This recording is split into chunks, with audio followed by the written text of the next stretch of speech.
திருப்பாடல் 7. நீதி வழங்குமாறு வேண்டல். என் கடவுளாகிய ஆண்டவரே, உம்மிடம் அடைக்கலம் புகுந்தேன். என்னை துரத்துவோர் அனைவரிடமிருந்தும் என்னை காப்பாற்றி தப்புவியும். இல்லையெனில் என் எதிரிகள் சிங்கம் போல என்னை பீறி கிழித்து போடுவார்கள். விடுவிப்போர் எவரும் இரார். என் கடவுளாகிய ஆண்டவரே, நான் எவற்றை செய்திருந்தால், என் கை தவறிழைத்திருந்தால், என்னோடு நல்லுறவு கொண்டிருந்தவனுக்கு நான் தீங்கிழைத்திருந்தால், என் பகைவனை காரணமின்றி காட்டிக் கொடுத்திருந்தால், எதிரி என்னை துரத்தி பிடிக்கட்டும், என்னை தரையில் தள்ளி மிதித்து நசுக்கட்டும், என் பெருமையை புழுதியில் புதைக்கட்டும். ஆண்டவரே, சினங்கொண்டு எழுந்தருளும். என் பகைவரின் சீற்றத்தை அடக்க வாரும். எனக்காக விழித்தெழும். ஏனெனில் நீதியை நிலைநாட்டுபவர் நீர் ஒருவரே. எல்லா இனத்தாரும் ஒன்று கூடி உம்மை சூழ செய்யும். அவர்கள் மீது உயரத்தினின்று ஆட்சி செலுத்தும்.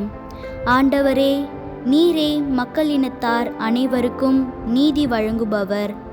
ஆண்டவரே, என் நேர்மைக்கும் வாய்மைக்கும் ஏற்ப எனக்கு தீர்ப்பளியும். பொல்லாரின் தீமையை முடிவுக்கு கொண்டு வாரும். நல்லாரை நிலைநிறுத்தும். நீர் எண்ணங்களையும் விருப்பங்களையும் கண்டறிபவர்.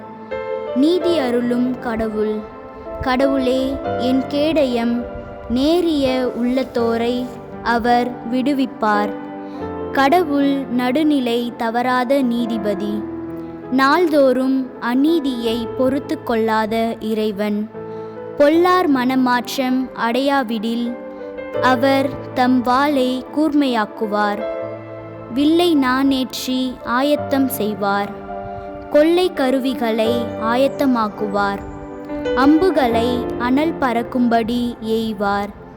ஏனெனில் பொல்லார் கொடுமையை கருங்கொள்கின்றனர். அவர்கள் தீவினையை கருத்தாங்கி பொய்மையை பெற்றெடுக்கின்றனர். அவர்கள் குழியை வெட்டி ஆழமாக தோண்டுகின்றனர். அவர்கள் வெட்டிய குழியில் அவர்களே விழுகின்றனர். அவர்கள் செய்த கேடு அவர்கள் தலைக்கே திரும்பும். அவர்கள் செய்த கொடுமை அவர்கள் உச்சந்தலையிலேயே விழும். ஆண்டவர் வழங்கிய நீதிக்காக அவருக்கு நன்றி கூறுவேன். உன்னதரான ஆண்டவரின் பெயரை போற்றி பாடுவேன்.